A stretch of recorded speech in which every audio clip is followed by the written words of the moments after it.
Tayo po ngayon ay dadako sa pangangaral ng salita ng Diyos.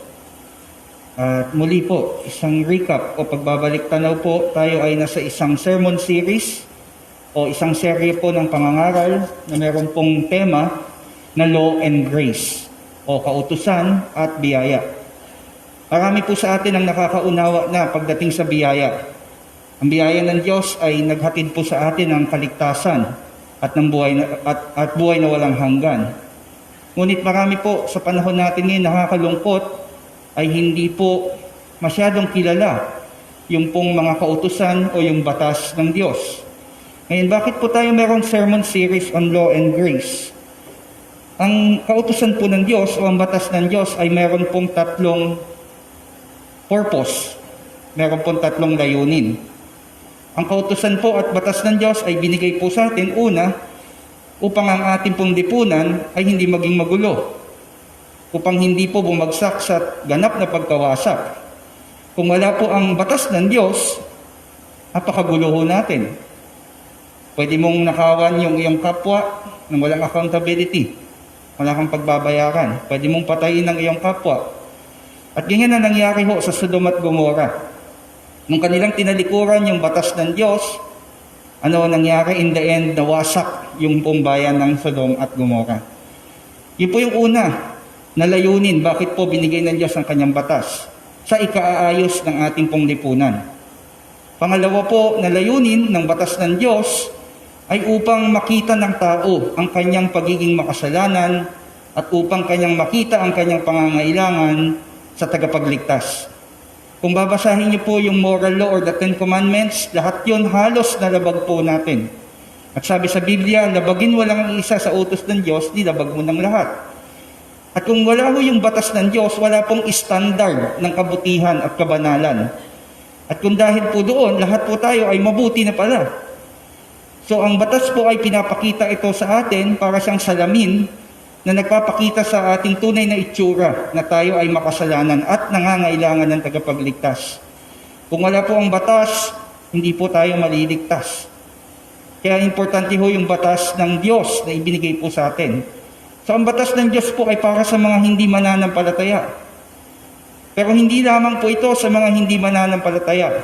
Kung ang batas po ay parang salamin para sa mga hindi mananampalataya upang sila ay maligtas, ang batas naman po sa mga Kristiyano ay mapa. Bakit po mapa? Tapos mo na maligtas, paano ka mamumuhay? Ano yung standard ng pamumuhay na dapat mong isapamuhay? At yan ang batas ng Diyos. Naligtas tayo mula sa batas, ngunit pag ikay naligtas na kay Kristo mula sa batas, magkakaroon ka ng pag-ibig at pagsunod sa batas ng Diyos bilang ebidensya na ikaw ay na kay Kristong tunay. Kaya tayong mga Kristiyano, it is very relevant for us to learn, to hear about yung preaching about the laws of God. Hindi lang grace. Maraming gusto ang pagliligtas ng Diyos. Gusto ko yan. Pero marami naman din ho ang ayaw sumunod sa mga batas o utos ng Diyos. At ang ebidensya na ikaw ay tunay na ligtas ay ang iyong pag-ibig at pagsunod sa kautusan ng Diyos. Kaya tayo po sa umagang ito ay nasa ikapitong utos. Ano po yung ikapitong utos? Basahin po natin. Tayo po lahat ay tumayo at ating buksan ang ating Biblia sa Exodus chapter 20 verse 14. Exodus chapter 20 verse 14. Babasahin ko po siya sa English Standard Version or ESV. Samahan niyo po ako sa pagbabasa. Exodus chapter 20 verse 14. You shall not commit adultery. Sa Tagalog po, huwag kang mangangalunya. Let us pray.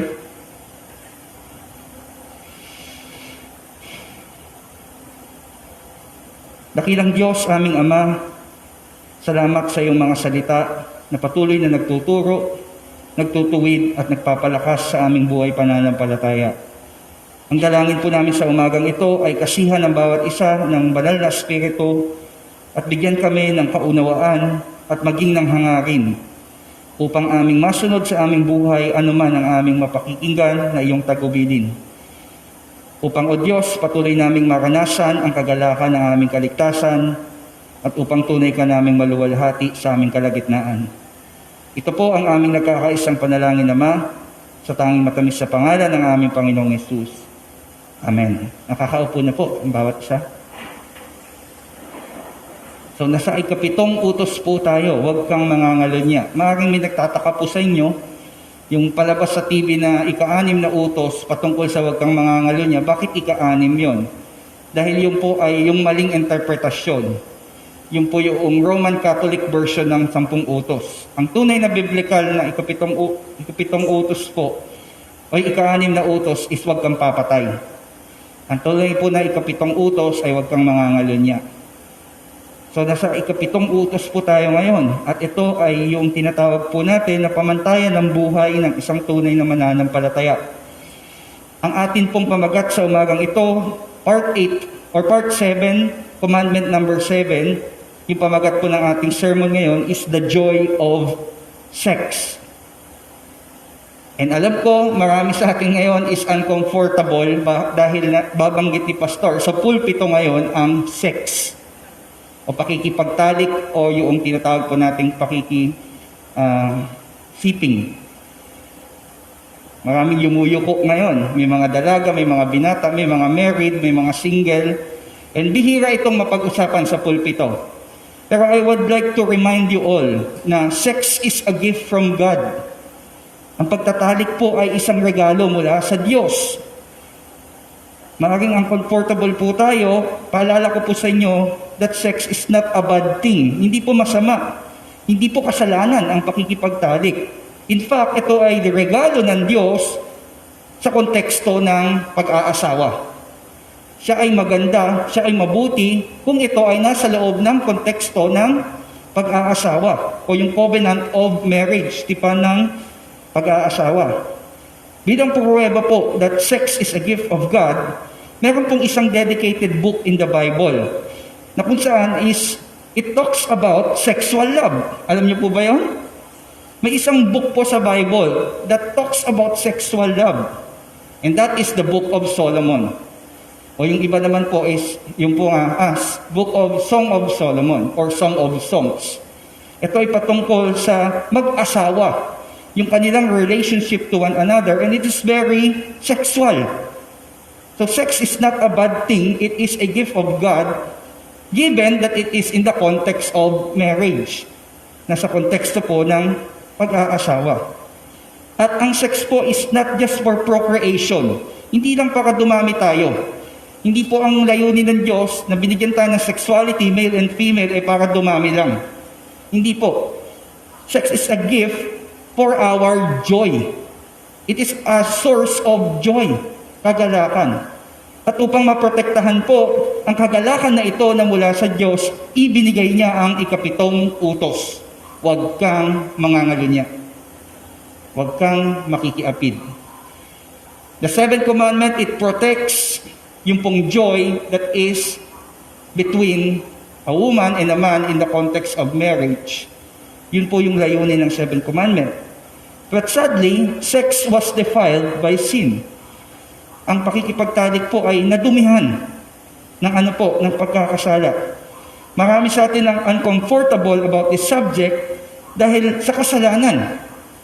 Ang sex po ay pinarumi ng pagkakasala. Yung sex outside marriage o hindi po kasal ay naging normal na sa ating lipunan sa panahon ho ngayon. And that is sad. Nangyayari po kaliwat kanan yung pakikipagtalik na hindi naman magkaasawa. According po sa rule of categories, pag atin pong uunawain ang 10 utos, meron pong tinatawag na rule of categories in interpreting the seventh commandment. Kailangan nating maunawaan that all sex, lahat po ng pagtatalik outside marriage, violates o nilalabag niya yung ikapitong utos. Yung pong Greek word na ginamit, yan po sa New Testament, is porneia. Yung porneia, it means fornication. Diyan din po galing yung word na pornography. Alam niyo yung mga videos na mahahalay is pornography. It comes from the word porneia, which is also translated in English as fornication or sexual immorality, which is sex outside marriage. So yung mas accurate na interpretation ng seventh commandment is ito po, you shall not fornicate. Hindi masyadong accurate yung you shall not commit adultery. Kasi for you to commit adultery, you must have a partner, a husband or a wife. So, hindi na ba sakop dito yung mga single? Hindi na ba sakop dito yung mga unmarried? Ang tunay po na talagang interpretation is you shall not fornicate or you shall not have sex outside marriage. At dahil po dito, adultery hindi lamang po committed by a married person. Hindi lang siya nilalabag ng mga may asawa. Ang adultery po is committed also by people that are unmarried o hindi kasal, walang asawa. So ang violation po ng seventh commandment, hindi lang ito yung may asawa ka na, tapos nangaliwa ka, hindi lamang po yun ang sinasabi ng seventh commandment. Even premarital sex, o yung hindi kayo kasal, hindi kayo mag-asawa, ngunit you're engaging in sexual activities. Premarital sex, mga kabataan, is a violation of the seventh commandment. Not only, hindi lang po yung premarital sex, even pornography, mga kalalakihan. If you watch pornography and you gratify yourself, alam niyo yung sinasabi ko, then you are breaking the seventh commandment. Why? Because gratifying yourself is not a sex between man and a woman, a husband and a wife. Sabi ni Philip Ryken, if you watch pornography and you gratify yourself, you are worshiping yourself. So hindi lang yun ang binabreak ng seventh commandment, yung may asawa ka, tapos nangaliwa ka, no. If you are into premarital sex, if you are into pornography, or even homosexuality. Hindi po tayo galit sa LGBTQ community. But we have to understand that even homosexuality is breaking of the seventh commandment. Bakit? Ang marriage sa Genesis 2 ay nilikha lang ng Diyos sa pagitan ng lalaki at babae. So kapag may homosexual relationship, it is the violation of the seventh commandment because it violates the sanctity of marriage. O yung pong institute ng Panginoon na pag-aasawa is between male and female. Hindi lamang po yun ang breaking ng seventh commandment. Even prostitution or yung incest, alam niyo yung incest, yung kapwa kamag-anak, or any sexual abuse, may mga pedophilia, may mga rape, ang dami pong sexual act outside of marriage. Any sexual activity that is outside of marriage is the breaking of the seventh commandment. Or yung tinatawag nating fornication. And ang sin of adultery is a very serious sin. Sa atin pong kultura, lalo yung mga kalalakihan, para bang pag mas marami kang chicks, mas astig ka. O mas lalaki ka. Na parang ginagawang biro na lang minsan sa kwentuhan. But the sin of adultery is a very serious sin. Konektado ito sa sin of idolatry. Remember yung second commandment natin? What is idolatry? Pagsamba sa Diyos-Diyosan. At ano yung sumpa? Yung sumpa umaabot hanggang ika-4 na salin.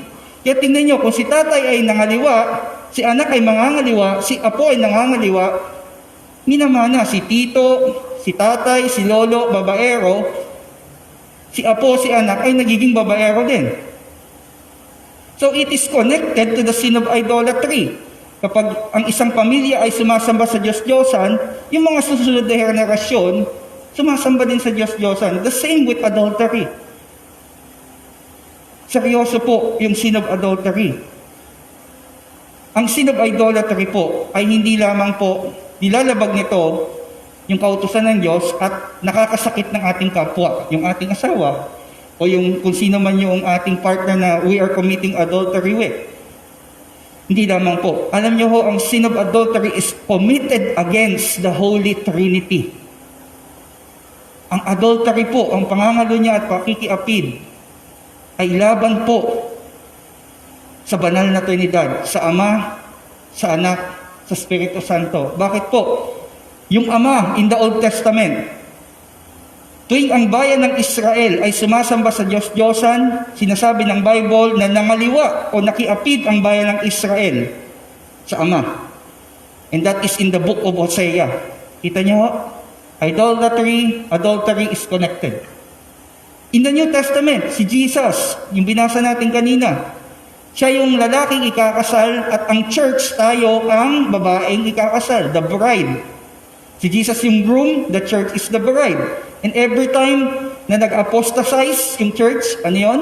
Yung tumalikod sa tamang katuruan at nagpasok na kung ano-anong katuruan sa loob ng church, binabanggit ito sa Book of Revelation na kung saan ito ay ang pakikiapid ng church laban kay Kristo. So idolatry and adultery is connected. And also in the New Testament, sinasabi ko sa 1 Corinthians 6:19, na kapag ang katawan ng isang Kristiyano ay ang templo ng banal na Espiritu Santo. Kanina yung Ama, yung Anak, ngayon, Espiritu Santo. Sa konteksto ng 1 Corinthians, marami sa mga taga-Korinto ay mga fornicators.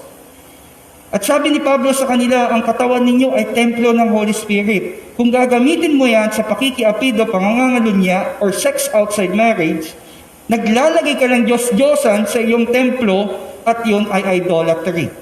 Hindi lang adultery ang kasalanan mo, idolatry pa. So very connected po yung sin of adultery and idolatry. At yan po ay kasalanan na laban ho sa Ama, sa Anak, at sa Espiritu Santo. So ang adultery po or fornication or sex outside marriage ay kasalanan na kinamumuhian ng Diyos gaya din ng pagkamuhi niya sa mga sumasamba sa Diyos-Diyosan. Sa Old Testament po, kapag nahuli sa pangangalo niya ang isang tao, Leviticus 20 verse 10, ilalabas siya sa bayan at babatuhin hanggang sa mamatay. Bakit parang napakabigat naman? Ngayon nga, kaliwat kanan yung mga nakikiapid eh. But in the Old Testament, ganun ho kabigat. Alam niyo ho, i-consider niyo ito. Pag-isipan niyo. Kung ang isang tao ay kaya niyang pagtaksilan at wasakin ang kanyang sariling pamilya, paano pa kaya ang ibang tao? At higit na kanyang pinagtaksilan at sinira ay ang Diyos, na siya ang nagtatag ng pag-aasawa. Ganon kaseryoso po yung sin of adultery.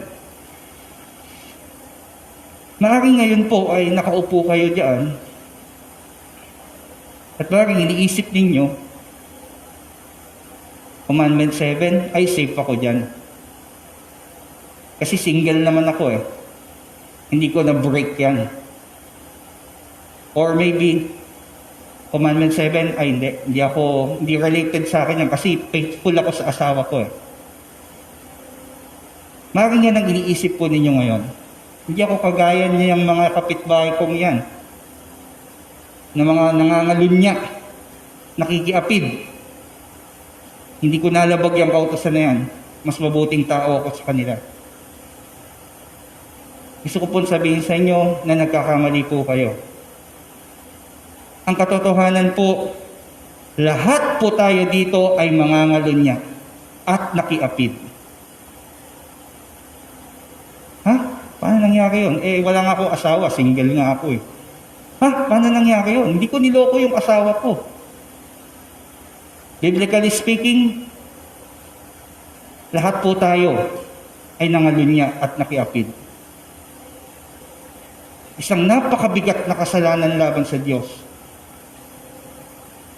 Ang pruweba po niyan na we are all guilty of breaking the seventh commandment is Matthew chapter 5, verse 27 to 28. Ano pong sabi doon? Sabi ni Jesus on His Sermon on the Mount, sa kanyang sermon, "You have heard that it was said, you shall not commit adultery." Sabi ni Jesus, alam niyo yung commandment, alam niyo yung 7 utos, huwag kang mangangalunya. Pero tingnan niyo po ito, verse 28. "But I say to you that everyone who looks at a woman with lustful intent has already committed adultery with her in his heart." Pag tumingin ka ng may mahalay na pagnanasa sa iyong kapwa, ikaw ay nakiapid na sa iyong puso.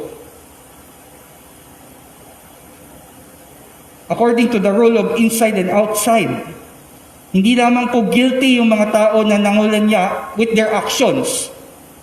Guilty din po yung mga tao na nangalunya with their thoughts inside, isip. Maaaring may nakita tayong nangalunya actually, yung inactuality, pero tayong lahat po ay nakaranas na nagkaroon po tayo ng mahalay na pagnanasa sa ating kapwa. Sino ang hindi nagkaroon ng kahalayan sa kanyang kaisipan? Lalaki man o babae? Dito lalaki lang in-address. Pero ang mga babae ba hindi nagkakaroon ng mahalay na pagnanasa with their opposite sex? Maaaring hindi nyo aminin. Pero alam ng Diyos ano ang ating nasa puso, ano ang nasa ating isip. Tinuturo po sa atin ng Panginoong Hesus na yung ating pong pagnanasa, ang kahalayan sa ating puso ay kapantay sa mismong nakiapid o nangalunya. According to Romans 6:23, for the wages of sin is death. Ang paglabag sa ikapitong utos ay kasalanan. Kaya kung ito ay kasalanan, sabi ko sa Romans 6:23, ang kabayaran ng kasalanan ay kamatayan. Hindi lamang po ito yung kamatayan na binabanggit kanina na babatuhin hanggang sa mamatay. In the New Testament, yung sinasabi sa Romans 6:23 na kabayaran ng kasalanan ay kamatayan, ay yung kamatayan sa Revelation 20 verse 14 na walang hanggang pagdurusa sa lugar ng impyerno. We are all adulterers by heart and we deserve yung walang hanggang apoy ng impyerno. We deserve ho yung walang hanggan na kadiliman. We deserve po yung walang hanggan na nakakakilabot na sigawan. We deserve po yung mga uod na hindi namamatay. At ang pinaka nakakatakot is yung katotohanan na kahit tumawag ka ng tumawag sa Diyos, hindi ka na niya pakikinggan at hindi ka na niya ililigtas. Yun ang nakakakilabot na kabayaran ng ating pangangalunya sa puso. We are all adulterers by heart, and the wages of our sin is death. Marami hong tao na kalulungkot kahit sila ay nasa pakikipag-apid, nasa lifestyle ng pangangalunya. Iniisip nila, di ba din na ako'y nangangalunya, babayaran ko na lang ito ng mabubuting gawa. Gagawa na lang ako ng mabuti, tutulong sa mahihirap, magsisimba linggo-linggo, at kung ano-anong mabuting bagay para matapalan ko lang yung aking pangangalunya. Pero sabi ng Isaiah 64 verse 6, ang ating mabuting gawa ay maduming basahan sa harap ng Diyos. Hindi ko sinabing huwag tayong gumawa ng mabubuti, dapat ko tayong gumawa ng mabuti. Pero kung iniisip po na yan ay makapagdiligtas sa iyo, doon po tayo nagkakamali. Ang ating mabubuting gawa ay maduming basahan sa harap ng Diyos dahil ito ay namantsahan na ng ating kasalanan. Kung ikaw ay nagkasala sa korte at ikaw ay sasentensyahan ng judge, for example, nakapatay ka talaga at ikaw ay sinentensyahan ng judge ng kamatayan din. Pwede mo ba sabihin sa judge na, Judge, huwag mo na lang akong hatulan, huwag mo na lang akong sentensyahan. Promise, gagawa na lang ako ng mabubuting bagay. O di naman kaya, Judge, huwag mo na akong hatulan. Marami naman akong ginawang bagay na maganda noon. Yun na lang ang tignan mo. Pwede ba yun? Kapag pinayagan ka ng judge at pinakawalan ka, sa kabila na ikaw ay nagkasala talaga, yung judge na yon ay tiwali. At kung iniisip mo ngayon na maliligtas ka ng iyong mabuting gawa, sinasabi mo na ang Diyos ay tiwali. Kailangan po, ang rule is very simple. For the wages of sin is death. At kailangan ipatupad ng Diyos yon. Ang kabayaran ng ating kasalanan, which is adultery in our heart, is yung walang hanggang kamatayan. Hindi mabubuting gawa. So this is the bad news. Lahat tayo guilty of adultery. Lahat po tayo pagbabayaran natin at hindi natin matatakasan yung pong walang hanggang pagdurusa na darating. At hindi po natin kayang iligtas ang ating sarili ng mabubuting gawa. Yan po ang masamang balita. We are all adulterers by heart. And we have the unescapable punishment of eternal suffering in hell, and we cannot save ourselves with our own good works. That is the bad news. You and me are adulterers by heart. But here is the good news. Ito po ang mabuting balita. Christ saved us from our adultery. Iniligtas tayo ni Kristo sa ating pakikiapid o pangangalunya. Nabasa niyo na po yung John chapter 8. John chapter 8 is a very controversial na part ng Bible. John chapter 8, ano po yun? Yung story of the adulterous woman, yung babaeng nangalunya. John chapter 8. Nangangaral si Kristo sa templo. Ito ngayon yung mob o yung grupo ng mga tao nagkakagulo, dumarating. May dala-dalang babaeng nahuli sa pangangalunya. Anong sabi nila kay Jesus? Panginoong Hesus, ito, nangalunya. Anong sabi ng batas? Patayin siya. Batuhin hanggang sa mamatay. Anong masasabi mo? Alam niyo itong mga taong to na nagdala dun sa babae? Hindi naman talaga sila concerned dun sa kasalanan ng babae. Itong mga taong ito, gusto nilang ipitin si Jesus kasi si Jesus ay gusto nilang ipatigil yung ministry niya. So kapag nagkamali ng sagot si Jesus, pwedeng siyang ipadampot. So yun talaga yung nasa likod ng storya. So dumating itong grupo ng mga tao, ito ay pinangunahan ng mga Pariseo, mga religious leaders ng Israel during that time, may dalang babae. Nahuli sa pangangalunya, o anong gagawin natin? Sabi sa Biblia, patuhin siya hanggang sa mamatay. Ano sabi ng Panginoong Hesus? Hindi kaagad siya sumagot. Pumunta siya sa lupa, nagsulat siya sa buhangin. Anong isinulat niya? Hindi po natin alam. Hindi sinabi sa Biblia. Sabi ni Jesus, pagkatapos niya magsulat, tumayo siya. Siya na hindi nagkasala ang unang bumato sa babaeng ito. Pagkatapos sasabihin ni Jesus yon, bumalik siya sa lupa, nagsulat ulit siya sa buhangin. At habang ginagawa niya yung pagsusulat sa buhangin, unti-unti, isa-isa, yung mga accuser ng babae ay umalis. Hindi natin alam ano yung sinulat ni Jesus sa buhangin. Pero pwede tayong magkaroon ng konting speculation because of Leviticus 20 verse 10. Anong utos sa Leviticus 20 verse 10? Yung pong nahuli sa pangangalo niya ay babatuhin hanggang sa mamatay kasama nung partner niya na nangalun niya. Kung kanino siya sino yung, iba yung asawa niya, nangalun niya siya, hindi mo pwede mangalun niya mag-isa. Kailangan kasama yung partner, yung lalaki. Nasaan yung lalaki? Pwedeng yun ang sinulat ni Jesus kasi yun ang batas. Wala silang mai-present na lalaki. Yung babae lang. Pero that is just a speculation from the Bible din naman. Pagkatapos nito, umalis isa-isa yung mga accuser ng babae.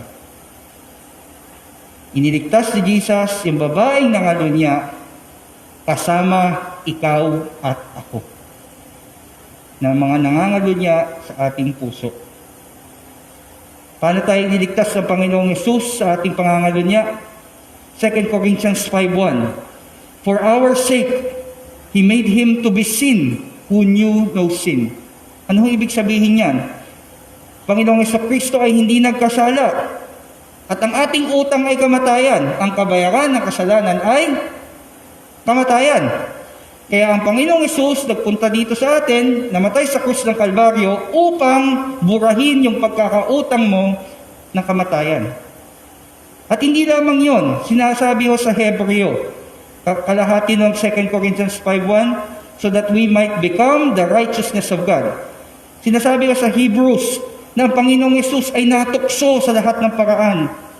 And I believe even sexually, natukso po siya dahil siya po ay nagkatawang tao at lalaki. Ngunit sinasabi ko sa Biblia, hindi siya nagkasala. Hindi man lang siya nag-isip o gumawa ng kahalayan. Ano ibig sabihin po nito? Ang tanging ang Panginoong Hesus ang nakasunod ng perpekto sa mga kautusan ng Diyos. Kaya siya lang yung matuwid. At hindi lang po siya yung matuwid, kinuha niya yung utang mo ng kasalanan, pinako niya sa krus ng Kalbaryo, ginanap niya yung kautusan, ibinigay niya naman sa iyo ngayon yung katuwiran niya. Hinubad niya yung maduming damit mo ng kasalanan at sinuot niya sa kanya. Samantalang hinubad niya ang kanyang damit na malinis at dalisay, sinuot sa iyo. That is 2 Corinthians chapter 5, verse 1. Yan ang paraan paano tayo iniligtas ng Panginoong Yesus. At ang libreng kaloob pong ito ng kapatawaran, kaligtasan at buhay na walang hanggan, ay matatanggap lamang po sa pananampalataya. Hindi sa mabubuting gawa, kundi sa pananampalataya kay Kristo. Ano yung pananampalataya? Gaya ho ng babaeng nangangalun niya. Sabi ni Jesus doon sa chapter 8, sin no more. Anong ginawa ng babae? Ang tunay na pananampalataya ay tumalikod siya sa kanyang pangangalo niya. Alam niya na siya ay nangalun niya, pinatawad siya ng Panginoong Kristo, iniligtas siya, kaya ngayon siya ay tumalikod sa kanyang pangangalo niya. Yun ang tunay na pananampalataya. Mayroon pong tinatawag na pagtalikod sa kasalanan at sa kabila po ng pagtalikod na yon, pagsunod naman kay Kristo. Ang tunay na pananampalataya po ay ang ating pag-aaral ng Biblia at pagsasapabuhay po nito. Yun po ang pananampalatayang nakapagliligtas. Hindi pwedeng sabihin mo na kinikilala mo si Kristo. Hindi mo pwedeng sabihin na naniniwala ka sa Kanya. Ngunit walang pagtalikod sa kasalanan at walang pagsunod sa Kanya, hindi po nakapagliligtas ang ganong klase ng pananampalataya. Hindi po sapat na kumilala at naniwala ka. Dapat ikaw ay may pagtalikod sa kasalanan at may pagsunod kay Kristo. May action.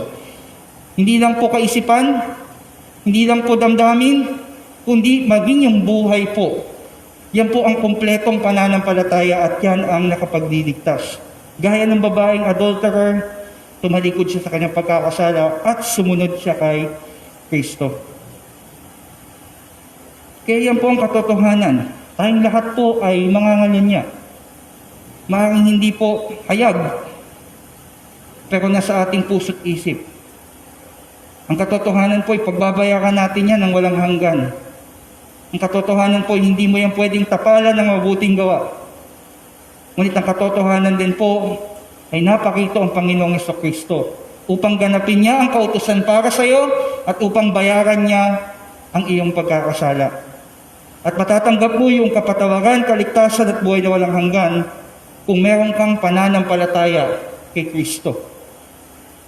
Kaya kung iyong sa unang pagkakataon ay napakinggan mo ang mensaheng ito at nakita mo ang iyong pangangailangan sa Panginoong Yesus, manampalataya ka sa Kanya sa pamamagitan ng pagtalikod sa kasalanan at pagsasapamuhay ng Kanyang mga salita. Sa ating pagtatapos po, ang challenge naman para po sa mga mananampalataya, mga covenant members ng Christian Word Center, para po sa church, ito po ang challenge sa atin. Let us by God's grace keep our sexual purity for our joy and for the glory of God. Sa biyaya po ng Panginoon, atin pong panatilihin ang pagiging dalisay ng ating sexuality para po sa tunay na kagalakan kay Kristo at para po sa kaluwalhatian ng Diyos.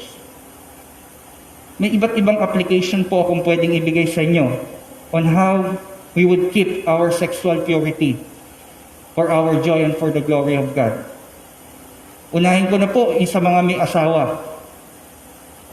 Para sa may mga asawa, ang negatibong aspeto po ng commandment na 7th commandment ay iwasan mo na magkaroon ng malapit na pakikipag-ugnayan sa lalaki o sa babae na hindi mo asawa.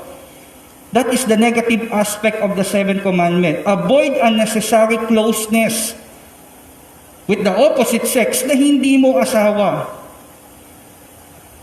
Alam niyo po, ang adultery, hindi naman yan nag-uumpisa sa sexual sin kagad. Nag-umpisa po yan sa flirting. Ang pangit po ng Tagalog niya pero excuse the term. Paglalandi. Doon po nag-uumpisa ang adultery. And consider po ninyo yung pagkakamali ni David. Ilang minuto lamang na kalayawan kay Bathsheba ay pinagpalit niya sa isang buong lifetime o buhay na nagdusa ang kanyang buong pamilya.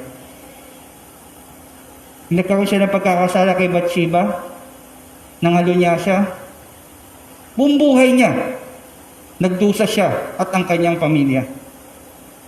Yun po yung negative aspect ng 7th commandment para sa mga may asawa. Avoid unnecessary closeness with the opposite sex, maliban na lamang sa iyong asawa mismo. Ang positibong aspeto naman po nito ay mahalin mo ang iyong asawa, gaya ng pagmamahal ni Kristo sa iglesia. Remember that Christ and the church is yung picture ng pag-aasawa between a wife and a husband. That is why binasa po natin kanina yung Ephesians chapter 5, verse 22 to 33.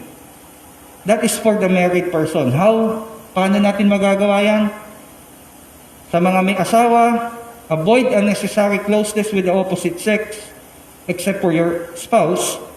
And yung positibong aspeto, love your spouse as Christ loved the church. Ibigin natin ang ating pong asawa gaya ng pag-ibig ni Kristo sa kanyang iglesia. And siyempre, rule of categories, hindi lang ito sa mga may asawa. Young people. Maraming young people ngayon. Kanina sa first service, maraming elderly. Pero today, dito po sa second service, maraming young people. Paano mo ma-apply yan? Yung keeping your sexual purity for your joy and for the glory of God. Sa lalaki muna tayo. Kabataang lalaki. Pakinggan niyo po ito. Keep away from pornography. Porn. Alam niyo yung sinasabi ko, mga kabataang lalaki. Parang harmless naman siya. But it will destroy your relationship with God and with others. May isa pong porn addict na nag-confess sa kanyang pastor. Sabi na itong father na siya, puro babae pa yung anak niya. Sabi niya, because of addiction sa porn, and nagdadalaga na yung mga anak ko, hindi ko malapitan yung mga anak ko. Kasi ang tingin ko sa kanila is just like the girls na pinapanood ko. It destroys the relationship with others. And siyempre, yung relationship with God. Keep away from pornography to keep your sexual purity for the glory of God and for your joy. Porn can give you pleasure for a minute, but it could destroy your whole life.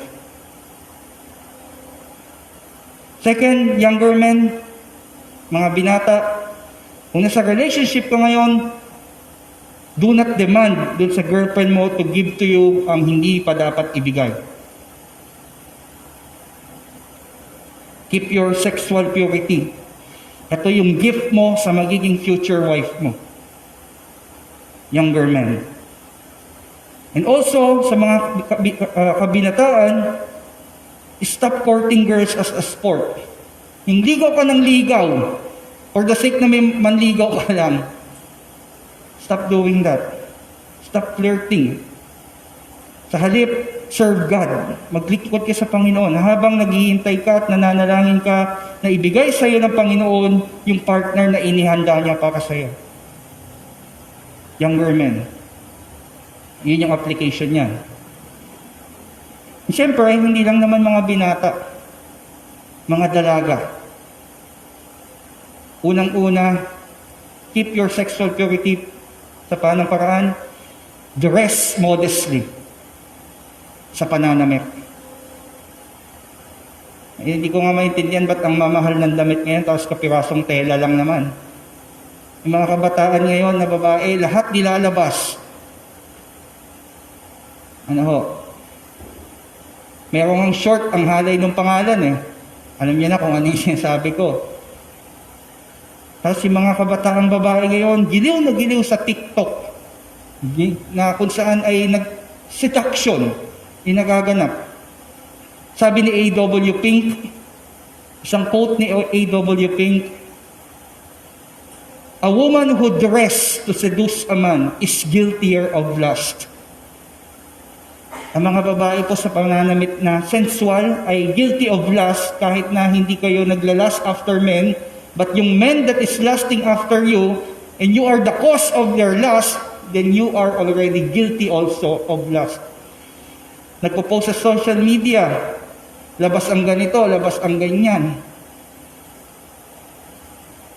Younger women, do not settle for just likes. I-preserve ninyo, be modest for your husband yan. Hindi dapat yan nilalabas. Yung pinaka mga mahal na mga gemstones, nakatago sa ilalim ng lupa at mahirap mahanap. At yung mga walang kwentang bato, nakalitaw lagi yan. So sa mga babae, huwag ilalabas ang hindi dapat ilabas sa pananamit. Because you're going to be the cause of a man's guilt, and therefore you're also guilty of their lust.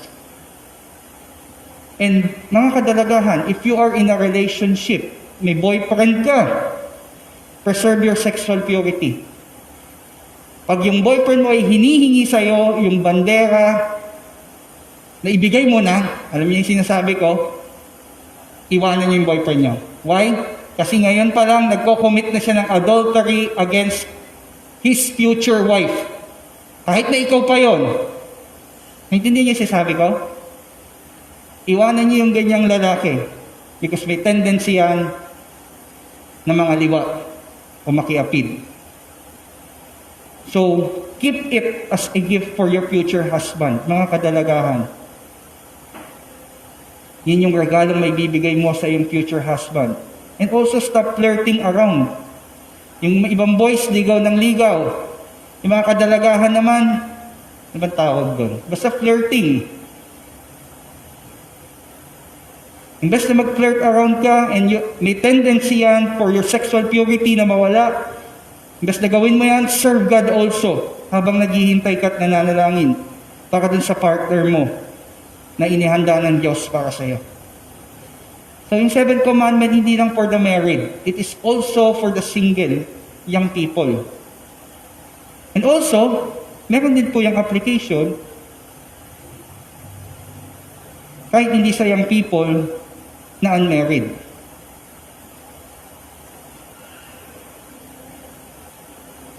Please po, do not be offended. Because the Word of God, masakit talaga siya. Pero it will save you. Ito po yung truth. Para sa mga nagli-live-in, nagsasama po na hindi kasal. Yung priority mo ngayon is to get married. Magpakasal na kayo. Why? Hindi nalulugod ang Diyos sa inyong pagsasama. Kung magpapatuloy kayo na nagsasama ng hindi kinakasal, you are in rebellion against God.